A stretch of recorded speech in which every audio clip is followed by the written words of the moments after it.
Masih ragu beli mobil listrik?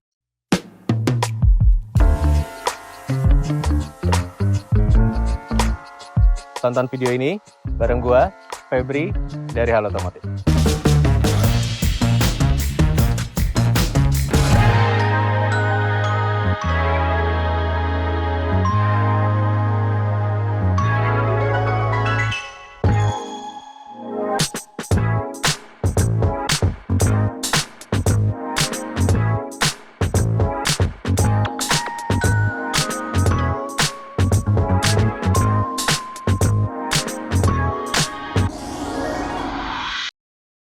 Udah 7 hari gue nyobain Chery Omoda E5. Dan di video kali ini gue akan ngasih tahu kelebihan dan kekurangan dari Chery Omoda E5 menurut gue.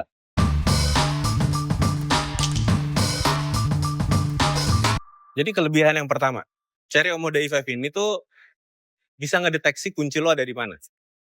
Ketika kita ngejauh dari mobil Chery Omoda E5, dia akan otomatis ngunci sendiri. Yang tadinya mesin baterainya nyala pun jadi mati gitu. Begitupun sebaliknya. Ketika kita ngedekat ke mobilnya tanpa harus megang remote-nya, yang penting kunci remote-nya ada di kantong kita, dia udah otomatis ngebuka. Seperti ini. Nah, itu kelebihannya. Tapi kekurangannya adalah, jadi waktu itu gue pernah ngerasain, gue lagi ngobrol gitu sama temen gue di dekat mobil ini, terus yang kayak jadinya ngunci buka kayak gitu terus, kayak gini nih jadinya. Ya itu tapi kekurangan yang kecil lah ya. Berikutnya yang gue suka adalah headlampnya. Jadi di headlampnya Chery Omoda E5 ini kan posisinya ada di bawah ya. Sama kayak mobil gue pakai mobil Hyundai Creta Prime 2022, posisinya di bawah juga. Tapi bedanya adalah jangkauan lampunya dia itu lebih tinggi daripada mobil gua. Maksudnya gimana? Kalau di mobil gua itu misalnya kalau mau nge-high beam gitu, kadang nggak nyampe ke atas. Kan kadang kita kalau nge-high beam itu objektifnya adalah ngenotis mobil depan dong. Nah, beda sama Chery Omoda E5. Chery Omoda E5 ini jangkauannya lebih tinggi walaupun jaraknya nggak terlalu jauh gitu. Kalau dekat sama mobil yang di depan. Jadi dia tuh high beamnya itu ukuran untuk lampu di bawah ini cukup tinggi. Itu yang gue suka. Dan yang paling seru adalah ketika kita mau belok kanan atau kiri, ada lampu yang nyinarin area kanan depan dan kiri depan kita secara otomatis. Bayangin. Jadi kalau lo lagi malam-malam masuk ke jalanan rumah lo yang gelap itu, pas mau belok ke kanan, dia otomatis akan nyinarin bagian kanan. Karena di lampunya sini ada istilahnya, tolong editor namanya apa? Nah itu namanya. Jadi dia bisa ngejangkau kanan sama kiri secara otomatis. Itu dia kelebihan dari Omoda E5 ini. Nah sekarang gue udah di dalam. Selama 7 hari gue pakai mobil ini tuh menyenangkan. Jujur ya, menyenangkan. Kenapa? Karena mobil ini itu bentuknya adalah bentuk favorit orang-orang Indonesia, yaitu compact SUV gitu ya, nggak terlalu kecil, nggak terlalu besar. Jadi secara dimensi tuh sebenarnya dia nggak terlalu sempit tapi nggak terlalu luas juga. Jadi pas lah gitu sebenarnya. Walaupun kalau konsol tengah ini memang selalu bikin areanya jadi lebih sempit sebenarnya gitu ya. Tapi overall gue nyetir apa segala macam enak gitu. Nah, yang paling gue suka sebenarnya electric seat. Electric seat itu di Omoda E5 itu nggak cuma di driver doang, tapi di penumpang sebelah kiri juga udah elektrik. Yang gue sukanya sebenarnya bukan elektriknya, tapi nemuin posisi duduk yang nyamannya tuh cepat. Kadang kan biasanya mobil yang masih manual, masih pakai engkol gitu kan, terkadang suka susah gitu ya. Ya ini pengalaman gue di mobil pribadi gue gitu yang nggak elektrik, gue tuh selalu kesusahan dapet posisi duduk yang nyaman. Jadi terkadang ketika gue udah nemu nih yang satu pas, terus misalnya mobil gue dipakai sama orang, atau misalnya mau valet gitu, gue tuh suka bilang, tolong jangan dirubah ya posisinya karena gue udah enak. Kayak gitu. Kalau di Chery Omoda E5 ini udah elektrik, abis itu nyari posisi duduknya tuh cepet gitu. Entah kenapa langsung dapet aja gitu si posisi duduk yang nyaman. Itu sebuah nilai plus kayak gitu. Oke, itu dari electric seat ya. Berikutnya yang oke adalah akselerasinya. Jadi akselerasi mobil ini tuh mungkin lo tahu mobil listrik semuanya torsinya instan gitu ya. Tapi entah kenapa Omoda E5 ini tuh lebih menyenangkan. Bahkan bikin senyum-senyum sendiri. Mungkin karena secara bentuk kan dia compact SUV yang notabene sebenarnya bukan buat mobil yang melesat cepat dan segala macam gitu kan. Mungkin kalau mobilnya sedan lebih pendek turun ke aspal dan segala macam tuh itu sudah semestinya memang harusnya sport gitu kan. Tapi kalau di sini tuh kayak gue merasakan sensasi sportnya juga gitu terkadang gitu dengan si instan torsinya dia. Padahal itu tuh masih ada di mode eco loh, belum di sport bahkan. Di normal aja enggak, di eco aja udah kerasa banget torsinya menyenangkan. Terus berikutnya yang gue suka juga adalah ADAS-nya lengkap banget. Kalau gue lagi ada di jalan raya gitu yang marka jalannya kurang jelas ya kan, di Jakarta ini banyak banget marka jalan nggak jelas. Terkadang gue suka kewalahan sama ADAS-nya karena ngebaca apa yang ada di jalan seperti apa gitu ya, sedangkan kondisinya kan nggak sekayak gitu ya. Kadang ada nih garis yang tiba-tiba hilang di tengah-tengah, terus misalnya kayak garisnya ke kanan padahal ada separator jalan kayak gitu-gitu kan.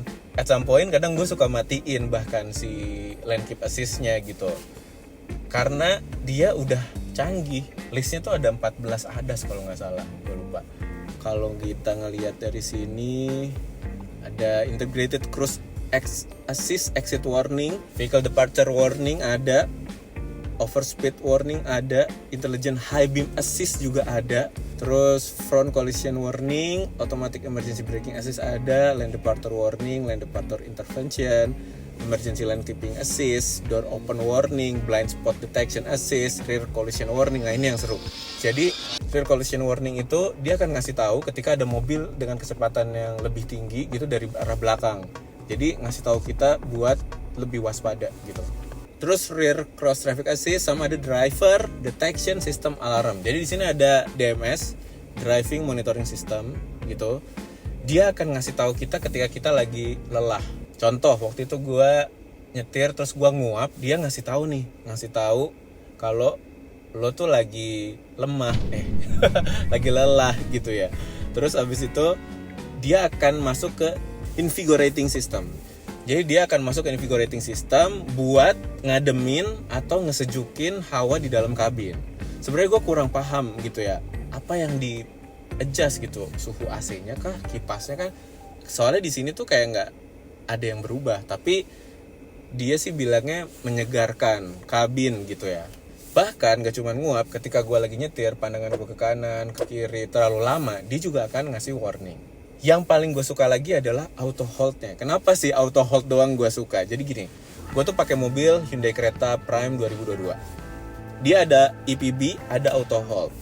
Cuman auto hold-nya dia itu kurang smooth. Jadi auto hold itu kan fungsinya ketika kita lagi macet-macetan, terus kita nginjek rem, kita lepas rem, mobil tetap berhenti kan, walaupun ada di D gitu. Nah, ketika kita mau ngerilis lagi, berarti kan kita harus nginjek gas. Terkadang kalau di mobil gua itu agak sedikit kasar, enggak smooth gitu, kayak ada hentakan dek gitu. Nah, kalau di sini enggak, di sini tuh smooth nih ya. Cobain ya. Misalnya ini gua lagi di D. Oke, ini udah jalan. Gua nyalain auto hold-nya. Auto hold nyala, gua lepas rem, ngerilisnya digas kan. Tuh, lihat gue nggak ada sentakan gitu.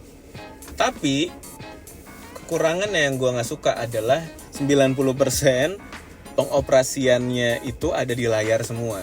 Jadi tombol fisiknya cuma segini nih. Cuma ada AC, defogger, hazard, mode berkendara sama matiin nyalain entertainment system gitu. Jadi yang gue kurang suka itu adalah EPB-nya ada di layar, nggak fisik gitu. Kadang kalau nggak pakai auto hold, misalnya gue lagi pengen berhenti agak lama gitu ya di tempat parkir gitu, tapi gue masih ada di dalam kan, gue ke N-in, terus habis itu gue IPB-in, baru gue ke P misalnya gitu ya. Atau nggak harus ke P tapi di N aja gitu. Gue tuh masih suka sama tombol fisik gitu. Nah, kalau ini ada di layar, walaupun journey-nya nggak panjang sih, cuman swipe down, habis itu ada satu tombol IPB, ya udah selesai gitu. Sebenarnya gitu ya, tapi mungkin ini karena belum biasa, jadinya gua kemarin tuh agak kesulitan IPB di mana? Oh, di sini ya, lupa gitu. Tapi dia ngasih kemudahan juga dengan cara ketika kita lagi dari D dari R gitu, ketika mau parkir ya udah langsung pencet P aja, otomatis IPB-nya akan nyala sendiri. Nah, yang seru juga itu adalah steering force mode gitu. Jadi bisa di set nih, ada sport, ada comfort. Kalau comfort tuh ringan gitu ya. Kalau sport dia agak firm.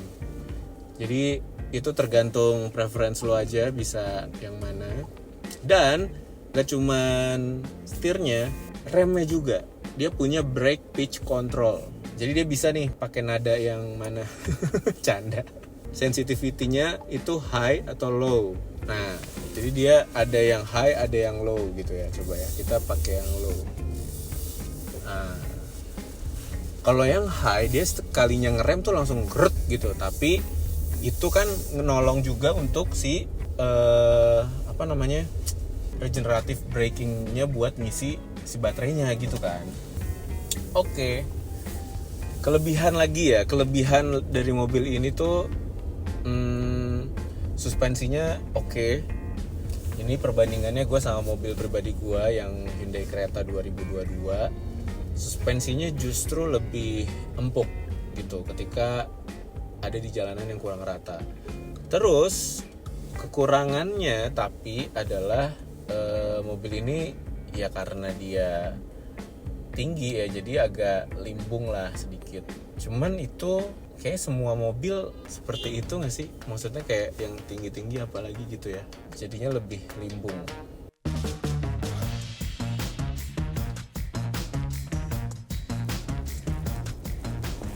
Gimana? Masih ragu beli mobil listrik? Yang jelas, subscribe Halo Otomotif. Jangan lupa follow juga sosial media kita @halotomotif.id. Gue Febri pamit. Bye.